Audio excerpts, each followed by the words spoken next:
Hey there, sensual beings. Welcome back.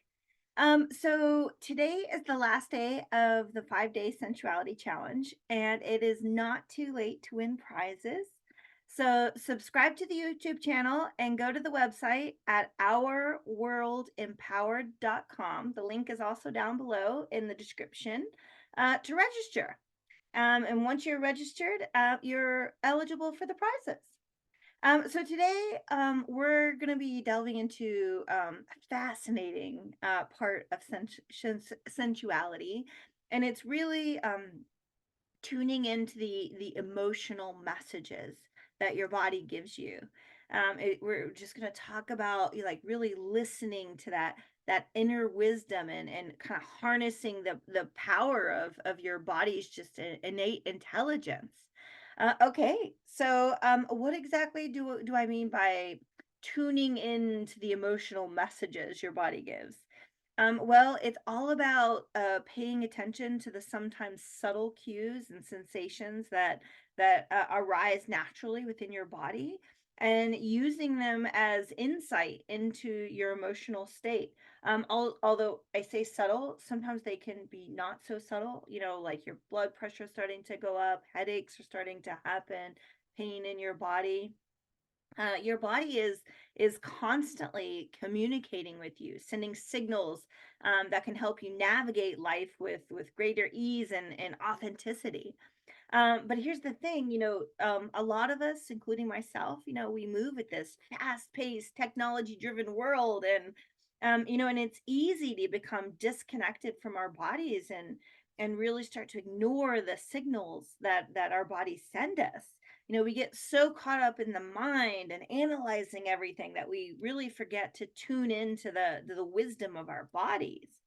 But don't worry. So today we're going to learn how to reconnect with our bodies and listen to the messages that they have to share, and to cultivate this body awareness. The first step is really tuning into the emotional messages that your body gives, and to become more mindful and more present in your current physical experience. In the beginning, it's really just taking a few moments each day to really check in with your body.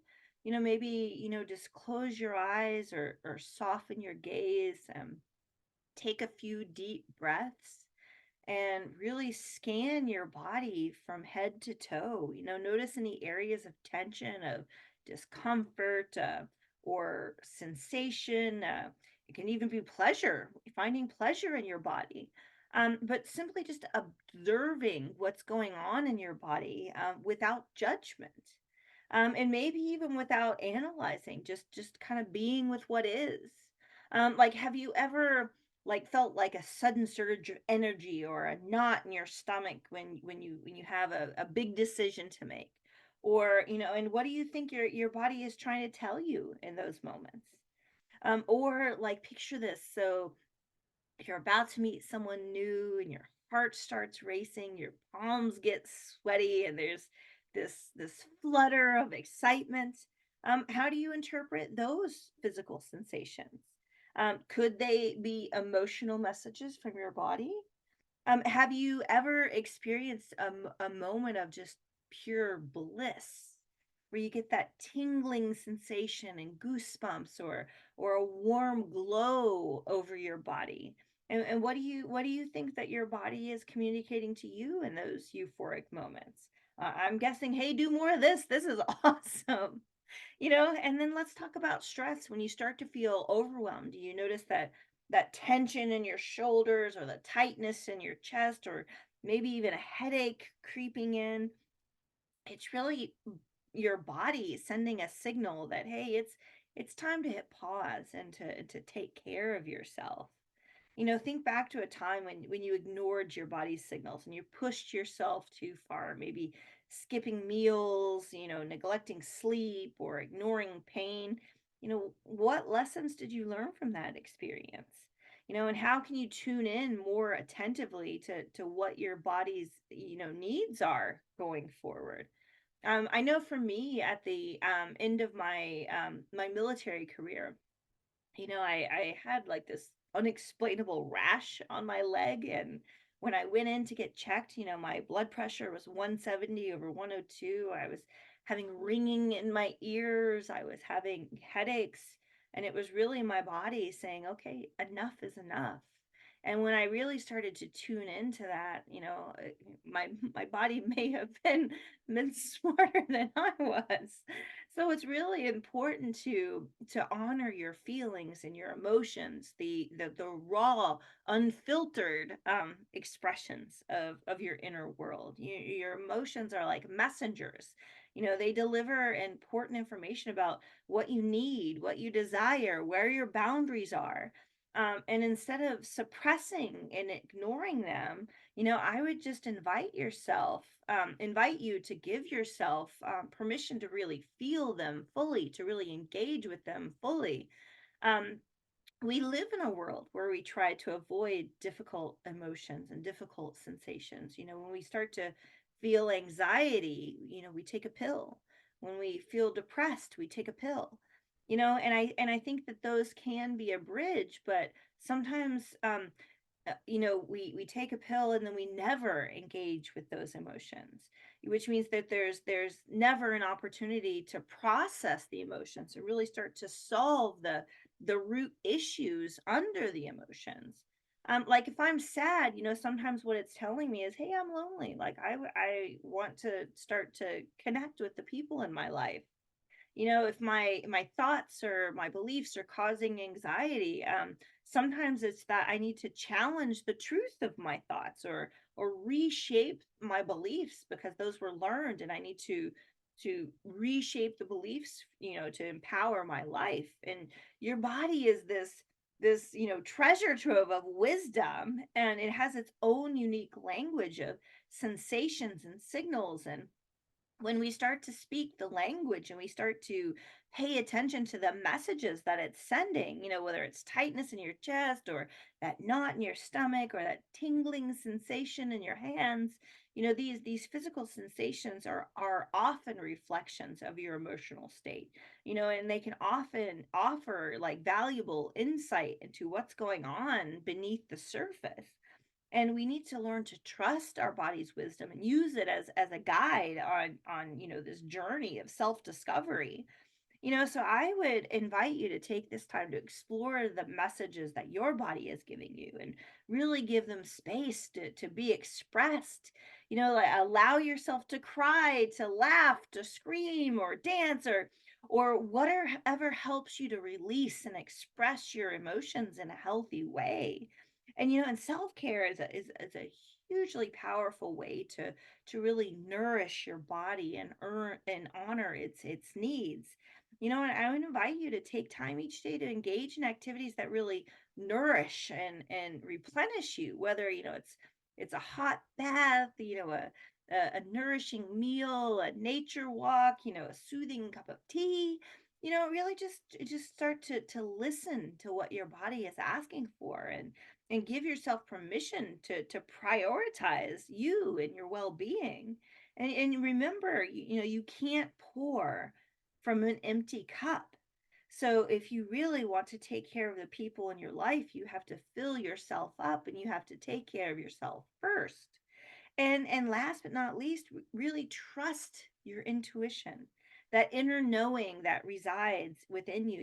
Your body is this powerful intuitive instrument, and it's capable of guiding you towards what's true and what's authentic for you. And when we learn to trust these sometimes subtle, sometimes not so subtle, messages of our intuition, and follow them, with courage and confidence, um, your intuition knows the way. Even when your mind may be clouded with doubt or uncertainty, like I was all ready to stay in the military longer, but my body was going, no, this is not the right place for you. This is not where you thrive. So there you have it, my fellow sensual beings. This is how we tune into the emotional messages that your body gives, and really start to harness the power of your body's innate wisdom. So for today's challenge, I would invite you to set aside time 2 to 3 times a day, and it might be helpful to set an alarm on your phone, and when your alarm goes off, really check in with your body and notice any sensations, notice any thoughts or emotions that go with the sensations. And when you really sit with those sensations, notice what happens. Do they start to shift? Do they stay the same? Do they get more intense? Do they start to relax? And ask yourself, what is it my body needs in this moment? Does it want to express the emotion in any particular way? And, what movement feels nourishing in the moment? If you've been historically disconnected from your body, you can start small when you're developing this relationship. Maybe wake up your body with some sensual movement practice, like yoga or dance or qigong, whatever, fluid, expressive movements your body is really asking for, or take a dance class or practice some sensual movement exercises that really encourage you to connect with your body and your breath and express yourself through this movement. Maybe even just have a solo dance party in your living room. Turn on some music and just let your body move like it wants to. Let go of the typical inhibitions and allow yourself to just move freely and joyfully to your favorite music. And remember, your body is not just a vessel. It's a sacred temple, a divine instrument of love and expression. So treat it with kindness. Listen to its message, just like you would a friend, and really honor its wisdom. This journey of self discovery begins within, and your body is your most trusted guide. So thanks for joining me on this journey. Like I always say, this journey is just as much for me as it is for you. I learn just as much from you as you do from me. So, remember to stay curious, stay open, and above all, stay connected to the wisdom of your beautiful sensual body. And until next time, keep tuning in and listening to the whispers of your soul, because that's where the adventure, the relationship really starts. So until next time.